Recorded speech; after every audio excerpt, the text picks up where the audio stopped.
Dear student, today we discuss optical instrument. आज हम लोग ऑप्टिकल इंस्ट्रूमेंट का डिस्कशन करने वाले हैं। ऑप्टिकल इंस्ट्रूमेंट में क्या क्या पढ़ना है, तो रे ऑप्टिक्स का ये लास्ट पार्ट है। ऑप्टिकल इंस्ट्रूमेंट में सिंपल माइक्रोस्कोप, ऑप्टिकल इंस्ट्रूमेंट में कुछ डिवाइसेज के बारे में डिस्कस करना है। Simple microscope, compound microscope and telescope.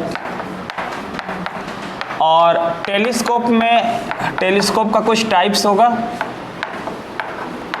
तो ये ऑप्टिकल इंस्ट्रूमेंट में डिस्कस करना है। Simple microscope, compound microscope and telescope, ठीक है। तो सिंपल माइक्रोस्कोप हम लोग स्टार्ट करते हैं, है ना। तो लिखिए सिंपल माइक्रोस्कोप।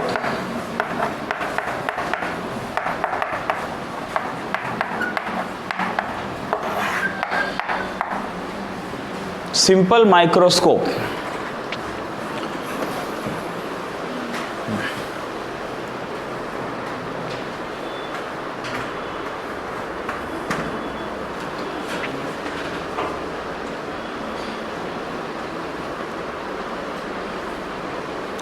ऑप्टिकल इंस्ट्रूमेंट में simple microscope, compound microscope and telescope का डिस्कशन आज हम लोग को करना। अब सिंपल माइक्रोस्कोप के बारे में आप पहले से जानते होंगे, मैग्नीफाइंग ग्लास भी बोलते हैं इसको, ठीक है। आपने देखा होगा कभी ज्वेलरी के शॉप में एक ग्लास जैसा होता है और छोटे छोटे पार्टिकल्स, छोटे छोटे जो ऑब्जेक्ट है उसको देखने के लिए करते हैं। तो डेफिनेटली सिंपल माइक्रोस्कोप एक ऑप्टिकल इंस्ट्रूमेंट है जिससे हम लोग स्मॉल ऑब्जेक्ट का एक बड़ा इमेज, लार्ज इमेज हम लोग देखते हैं। आ रही बात समझ में। तो सिंपल माइक्रोस्कोप, फिर सिंपल माइक्रोस्कोप के बाद हम लोग कंपाउंड में आएंगे, लेकिन पहले सिंपल माइक्रोस्कोप करते हैं, क्योंकि सिंपल माइक्रोस्कोप का जब डिस्कशन होगा तभी आपको कंपाउंड माइक्रोस्कोप भी क्लियर होगा। तो डिफिनेशन हम लोग लिखते हैं सिंपल माइक्रोस्कोप का, लिखे it is an optical instrument, it is an optical instrument used to see magnified image of small object, ठीक है। ये एक स्मॉल ऑब्जेक्ट का मैग्नीफाइड इमेज, स्मॉल का मैग्नीफाइड इमेज बनाएगा simple microscope, okay. It is also called a magnifying glass.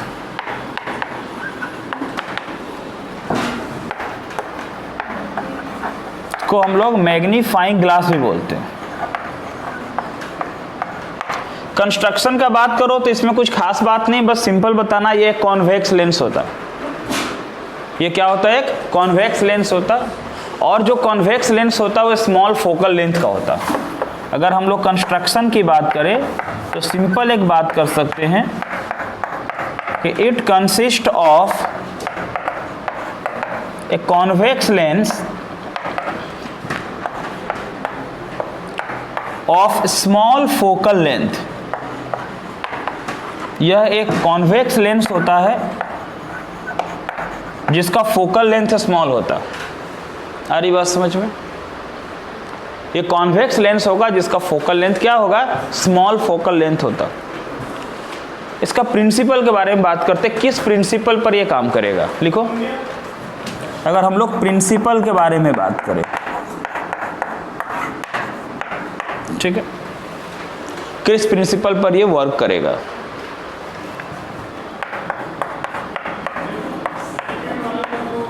It works on the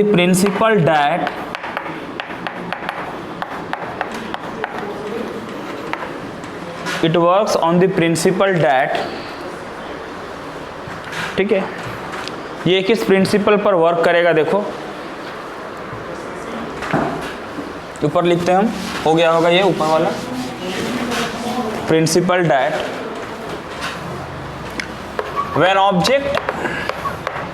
when an object is placed between optical centre, optical centre and focus of a convex lens, मतलब convex lens जो बनाएंगे, अभी मैं diagram बनाऊंगा आपको समझ में आ जाएगा। उस कॉन्वेक्स लेंस में अगर ऑप्टिकल सेंटर और फोकस के बीच में एक ऑब्जेक्ट रख दे, कहां रखें? ऑप्टिकल सेंटर और कहां रख दे? फोकस के बीच में ऑब्जेक्ट रख दे, ऑप्टिकल सेंटर और फोकस के बीच में रख दे, है ना। It's virtual erect and,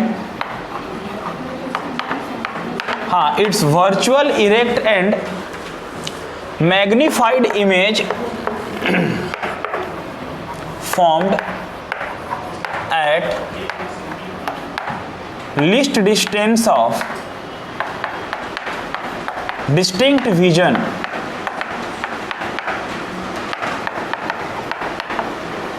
list distance of distinct vision.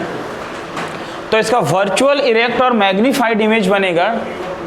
Least distance of distinct vision क्या होता है? तो देखो बता दें आपको, हम अलग से पॉइंट बता दें कि least distance of distinct vision, least distance of distinct vision ये 25 सेंटीमीटर होता है, और हम लोग इसको कैपिटल डी से भी लिखते हैं, D is equal to 25 centimetre. तो आंख के सामने ना कम से कम कितना डिस्टेंस होगा तो हम ऑब्जेक्ट को देख पाएंगे? तो 25 सेंटीमीटर।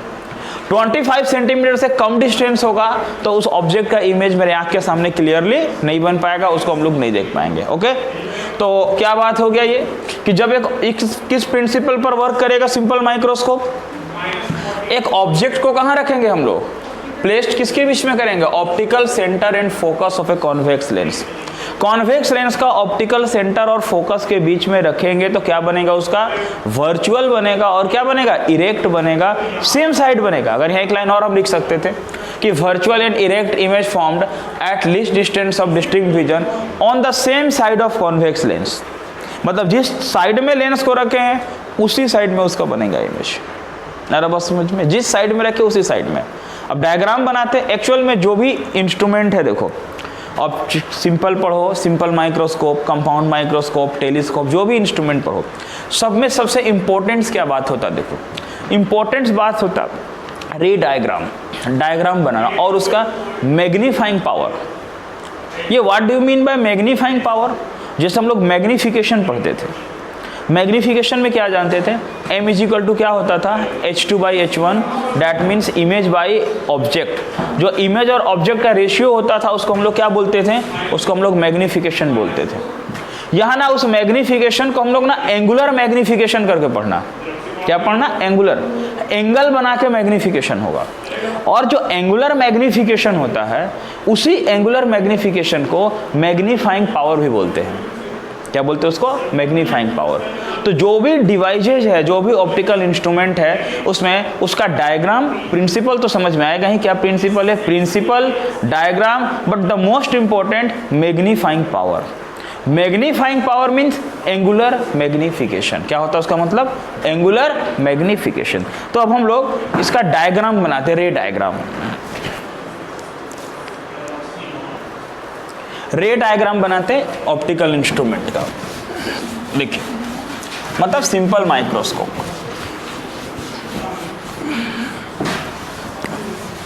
देखिए ये क्या होता? ये कॉन्वेक्स लेंस होता। ध्यान देना, डायग्राम देखना इधर।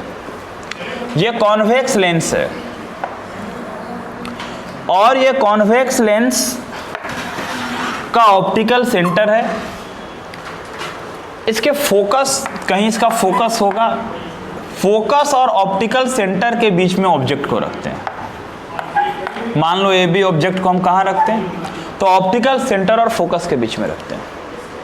ठीक है, ये उसका रे डायग्राम है। मतलब एक्चुअल में मेरे पास एक ग्लास जैसा होगा, सामने में ग्लास रहेगा, वो ग्लास जैसा होता है, उसे देखते हैं तो छोटा लेटर बड़ा दिखेगा, देखेंगे तो स्मॉल का बड़ा बना के दिखाएगा। ठीक है ना, सिंपल माइक्रोस्कोप। तो यहाँ ऑब्जेक्ट को रखे, देखो यहाँ से लाइट गया, लाइट जाने के बाद वो लेंस का पावर है उसको बेंड करेगा। डेफिनेटली उसको बेंड कर दिया, ये बात मालूम हमको। फोकस से बेंड करेगा। अब ray of light, another ray of light गया ऑप्टिकल सेंटर से, ये भी पास कर जाएगा, ये मिलेगा नहीं, ये दोनों लाइट मीट नहीं करेगा, कहीं कहीं मिल नहीं रहा ये दोनों लाइट, ठीक है। अब मेरा आँख कहाँ होगा, तो आँख मेरा यहाँ होगा, मतलब क्या सर हम यहाँ अपना आँख लेकर के जाएंगे, नहीं। डैट मीन्स हम जो देखे ना, मेरे आँख के सामने जो फर्स्ट ये वाला पॉइंट्स आया, ठीक है, यहाँ से इस ऑब्जेक्ट को देखना है, ये ऑब्जेक्ट है, तो डेफिनेटली बात है ये ऑब्जेक्ट होगा तो आँख यही होगा ना देखने के लिए, जहाँ से हम देखते हैं।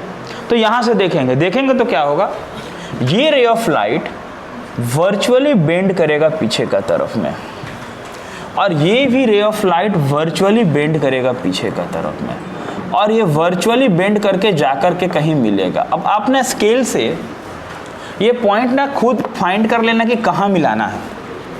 देखो रे ऑप्टिक्स का डायग्राम बनाने में बहुत सावधानी रखना, ये खुद डिसाइड यहाँ मिलाना सर, तो यहीं से एक लाइन देना है ऐसे, यहाँ से एक लाइन देना है ऐसे।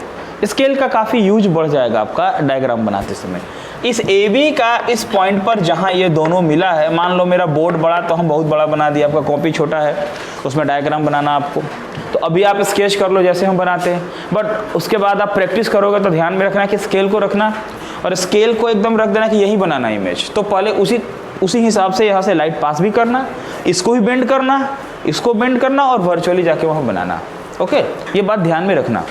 अब ए बी का इमेज कहाँ बन गया, क्या बना ए बी का, ए डैश बी डैश। ये कैसा इमेज बना, वर्चुअल बना, और कैसा बना, इरेक्ट बना, सेम साइड में बना, जिधर है उधर बना। डैट मीन्स ये U हो गया, ये V हो गया, और ये जो V है ना ये D हो गया, यही V तुम्हारा D है। D means least distance of distinct vision, मतलब 25 सेंटीमीटर, यानी ये जो इमेज बना वो 25 सेंटीमीटर के डिस्टेंस में इमेज बना। अरे बस समझ में, तो 25 सेंटीमीटर के डिस्टेंस में इमेज बना, ये U हो गया, ये V हो गया, और ये हम बोल दिए D, that means least distance of distinct vision. अब देखो बात है ना कि मैग्निफिकेशन निकालना मतलब एंगुलर मैग्निफिकेशन निकालना, और एंगल निकालने के लिए क्या करेंगे कि एंगल बनाना होगा। तो दो एंगल बनता है, एक ऑब्जेक्ट के साथ, एक इमेज के साथ। तो ये देखो इमेज है यहाँ, इस इमेज के साथ जो एंगल बनेगा उसको बीटा नाम देंगे हम लोग। ये इमेज के साथ बना बीटा, ठीक है, ये इमेज के साथ एंगल बना, इमेज के साथ, और इसका नाम बीटा दे देंगे। और ये ऑब्जेक्ट है, सर ऑब्जेक्ट के साथ एंगल तो एक ही पॉइंट पर, फिर पता नहीं चलेगा कौन ऑब्जेक्ट है कौन इमेज है। एक काम करते हैं, पहले हम दोनों करके तब एंगल बनाते हैं। आपको देखिए, ध्यान दीजिएगा, करेंगे क्या हम लोग, यहां से इस लाइन को वर्चुअली प्रोड्यूस करेंगे। मतलब ऐसे नहीं किया, ऐसे आया, ये जो आगे फॉरवर्ड गया ना ये रे ऑफ लाइट, ये ray of light virtually produce हुआ पीछे का तरफ, और आकर के इस पॉइंट में मिल गया P। मान लो क्या मिल गया इस पॉइंट पर, P।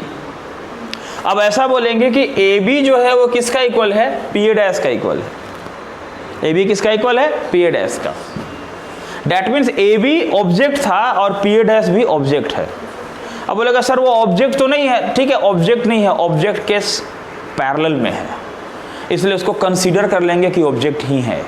ऑब्जेक्ट के पैरेलल में है इसलिए कंसीडर करेंगे कि ऑब्जेक्ट ही है, या ऑब्जेक्ट का शैडो जैसा है, कुछ भी कंसीडर करते हैं। अब देखो यहां से क्या करेंगे समझना, ये P से एक लाइट पास करेंगे वर्चुअली, और ये लाइट जो जाएगा P से इसके ऑप्टिकल सेंटर से होकर के पास करेगा। ये लाइट P से जाएगा और ये लाइट ऑप्टिकल सेंटर से पास करेगा। समझना, ये लाइट यहाँ से स्केल का बहुत ज़्यादा यूज है, मैंने बताया, ये ऑप्टिकल सेंटर से पास करेगा, और जो ऑप्टिकल सेंटर से पास करेगा ये लाइट, ये होगा, इसको बोल देंगे अल्फा। ये अल्फा मतलब क्या हो गया कि ऑब्जेक्ट से जो एंगल बना, ऑब्जेक्ट से, ये ऑब्जेक्ट से जो एंगल बना वो अल्फा, और image A dash B dash है, यहाँ से जो एंगल बना ये पूरा एंगल होगा बीटा, ये पूरा एंगल बीटा होगा, और ये स्मॉल एंगल अल्फा होगा। यानी ये एंगल हो गया बीटा और ये एंगल हो गया अल्फा। समझे बात को, डायग्राम में क्लियर हो रहा ना बात, ये अल्फा कहाँ बीटा कहाँ। अल्फा कौन सा एंगल है, P O A डैश, वो अल्फा है। मतलब हम समझने के लिए लिख देते हैं। आप डायग्राम बनाना तो P O A dash alpha है, आप डायग्राम बनाना तो समझ लो कौन सा एंगल अल्फा। बीटा कौन सा एंगल है, ये B dash O A dash, यानी कि B dash O A dash, ये तुम्हारा बीटा। तो ये पूरा एंगल बीटा हुआ और ये एंगल क्या हुआ, अल्फा हुआ। ठीक है, तो मैग्नीफाइंग पावर का मतलब होता है the ratio of angle subtended by image at the eye to the angle subtended by object at the. याद करो कि हम लोग m बराबर क्या पढ़े थे, h2/h1। h2 क्या था वहां पर, किसका इमेज था, इमेज ऑफ ऑब्जेक्ट, और h1 क्या था, हाइट ऑफ ऑब्जेक्ट। मतलब हाइट ऑफ इमेज था, हाइट ऑफ ऑब्जेक्ट था। अभी हाइट के बदले एंगल इमेज का और ऑब्जेक्ट का एंगल, मतलब यहां जो मैग्निफिकेशन होगा वो एंगुलर मैग्निफिकेशन होगा। Angular magnification means magnifying power होगा। क्या होगा, मैग्नीफाइंग पावर होगा। देखो हम लोग क्या लिखेंगे समझ लेना, अभी लिखना नहीं, रुक जाओ जरा सा। मैग्नीफाइंग पावर, और इस मैग्नीफाइंग पावर को ही दूसरा नाम क्या देंगे हम लोग, इसका दूसरा नाम देंगे एंगुलर मैग्निफिकेशन। क्या नाम देंगे इसका, एंगुलर मैग्निफिकेशन। ठीक है, और इसका क्या होगा डिफिनेशन, देखो इसका हम ये बोलेंगे कि it is defined as the ratio of angle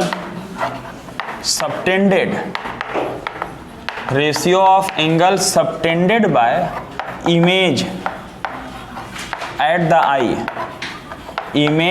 I to the angle subtended by object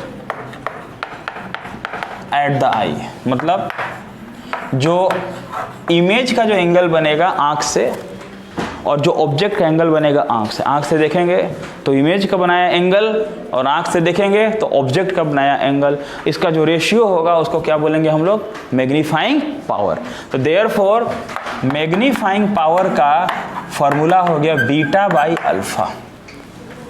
क्या हो गया, बीटा बाई अल्फा। ऑलवेज याद रखना, बीटा बाई अल्फा। बीटा किससे बना, इमेज से, और अल्फा किससे बना, ऑब्जेक्ट से। तो इमेज का और क्या हुआ, ऑब्जेक्ट का, इनका जो रेशियो होगा उसको क्या बोलेंगे, मैग्नीफाइंग पावर।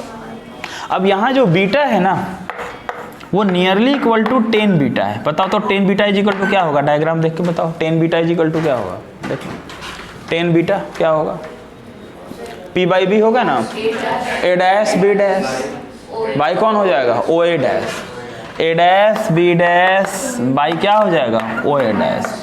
बोलो जो अल्फा है वो नियरली इक्वल टू क्या होगा, 10 अल्फा। देखो डायग्राम देख के 10 अल्फा कितने के इक्वल होगा बताओ, अल्फा यहाँ पी ए डैश बाई कौन होगा, ओ ए डैश। तो पी ए डैश बाई क्या हो गया, ओ ए डैश। समझ रहे बात। अब यहाँ वैल्यू रख देंगे, ओ ए डैश है, डैश ओ ए डैश। तो देयरफॉर मैग्नीफाइंग पावर का क्या हो गया बोलो। इसके बाद यहाँ लिख रहे हैं बीटा बाई अल्फा, तो हो गया 10 beta by 10 alpha, 10 beta by 10 alpha. तो मैग्नीफाइंग पावर 10 बीटा का वैल्यू देखो कितना है, ए डैश बी डैश बाई कितना है, ओ ए डैश।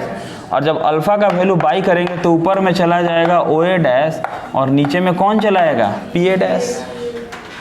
क्या कैंसिल हो रहा है बताओ, ओ ए डैश कैंसिल हो रहा, तो क्या बच गया, मैग्नीफाइंग पावर का कितना बच गया, A dash B dash by क्या बच गया, पी ए डैश। बचा ना, इतना नोट करो फिर बताते हैं।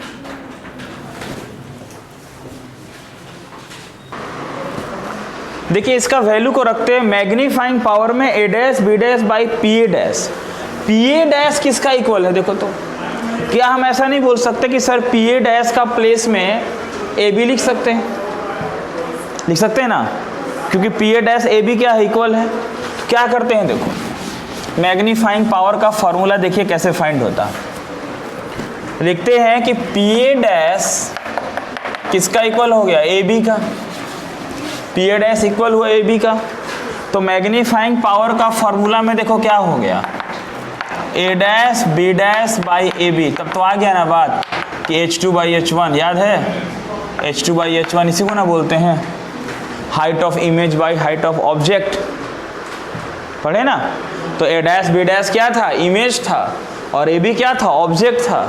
तो एंगुलर मैग्निफिकेशन से हम लोग क्या लाएं, हम लोग लाएं मैग्नीफाइंग पावर का h2/h1। तो हम लोग को क्या पता है, हम लोग क्या जानते हैं, देखो हम लोग ऐसे जानते हैं कि h2/h1 is equal to lens में क्या होता है, v/u, पढ़े ना लेंस में h2/h1 is equal to v/u, समझना। देयरफॉर मैग्नीफाइंग पावर उसको हम लिख रहे हैं, समझना क्या लिख रहे हैं, मैग्नीफाइंग पावर वो हम लिखेंगे mp लिख सकते, स्मॉल m लिख सकते, कुछ भी लिखते हैं v/u।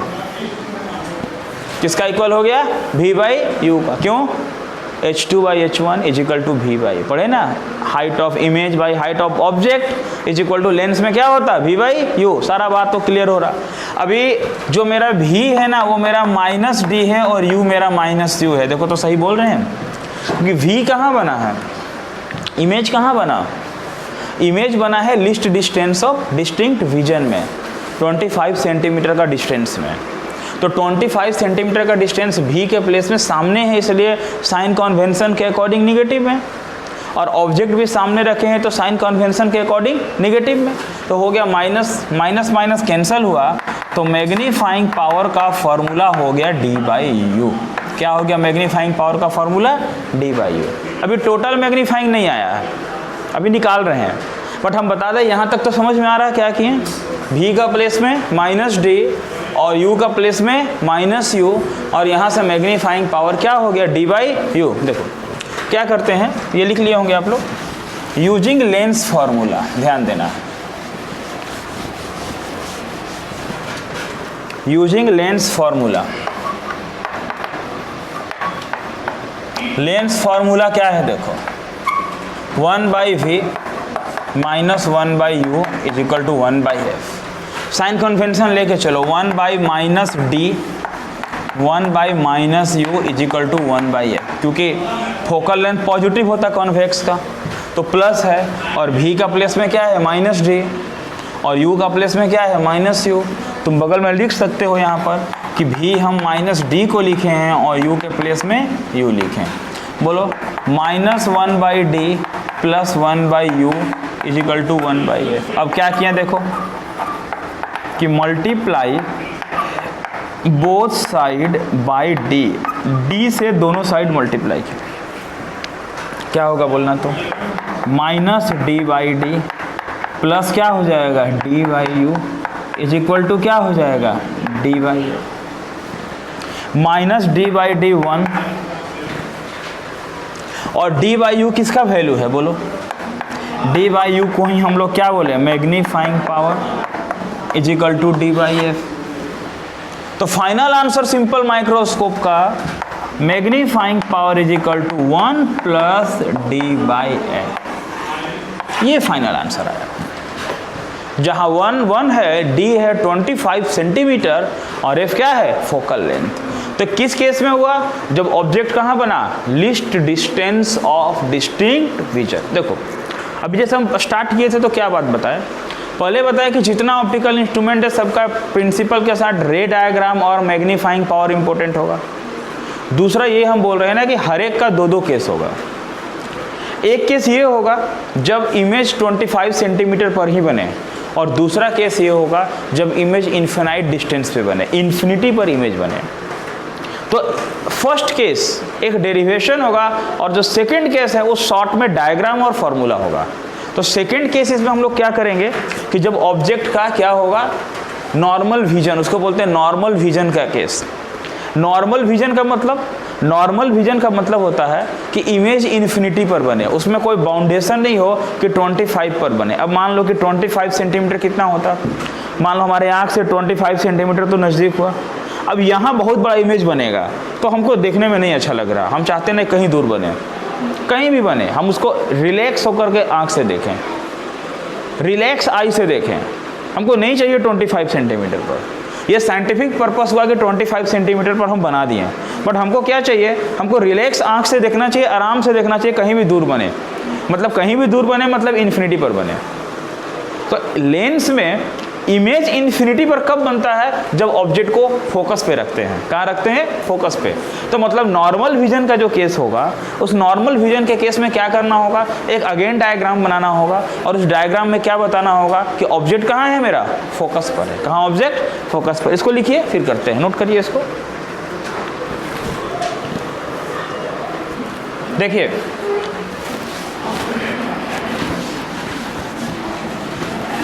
नॉर्मल विजन का केस करते हैं।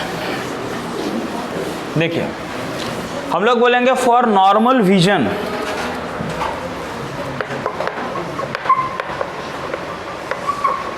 नॉर्मल विजन का केस करेंगे। क्या होगा नॉर्मल विजन में? देखो नॉर्मल विजन में बोलते हैं कि when final image formed at infinity,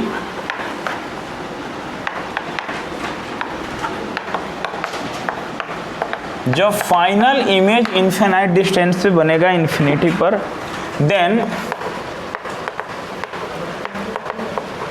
microscope, that mean simple microscope, यहां बात हो रहा है, is set to be in normal adjustment. जब तुम्हारा फाइनल इमेज इंफिनिटी पर बन जाएगा तो टेलीस्कोप हमारा नॉर्मल विजन में कहलाएगा। Telescope is set to be in normal adjustment. देखो डायग्राम क्या हो जाएगा। उस डायग्राम में तुमको क्या करना होगा? अब इसमें ज्यादा बड़ा डेरिवेशन का जरूरत नहीं है। ये ऑप्टिकल सेंटर है, ये फोकस है। अब ऑब्जेक्ट तुम्हारा फोकस पर ही ऑब्जेक्ट रख दो, तो यहां से लाइट जाएगा और ये पार करेगा इधर, यहां से ये जाएगा और ये दोनों मिलेगा ही नहीं कहीं। वो ए डैश बी डैश का कॉन्सेप्ट ए डैश बी डैश मिला नहीं कहीं, इंफिनिटी पर बना। और यहां से देख रहे हो तो तुम्हारा फाइनल इमेज बन गया इंफिनिटी पर। और जब फाइनल इमेज इंफिनिटी पर बन गया तो हमने बोल दिया कि टेलीस्कोप तुम्हारा नॉर्मल एडजस्टमेंट में है, नॉर्मल है, रिलैक्स आई से देख रहे हैं। और जो रिलैक्स आई से देख रहे हैं तो अच्छा सा इमेज बन रहा, फाइनल इमेज मेरा इन्फिनाइट पे बन रहा। आ रहा बस समझ में? तो ये नॉर्मल विजन का केस हो गया। तो नॉर्मल विजन का मतलब ही होता है कि final image formed at infinity, final image infinity बनेगा। तो फॉर्मूला में क्या चेंज होगा? देखो जैसे हम लोग 1/v minus 1/u is equal to 1/f। अब v कितना हो गया? तो इन्फिनाइट, हमारा v इन्फिनाइट हो गया। अब इस केस में अगर कोई बोले तो v हमारा माइनस इन्फिनिटी हो गया, u हमारा माइनस u हुआ, तो minus minus u is equal to 1/f। अब इसमें माइनस दो नहीं दो कोई फर्क नहीं पड़ता, इन्फिनिटी में माइनस देने का कोई मतलब नहीं है, दे सकते हो, ठीक है ना। आंसर वही आएगा, मतलब 1/∞ 0 होता है, 1/∞ 0 होता। तो ये हो गया 1/u is equal to 1/f।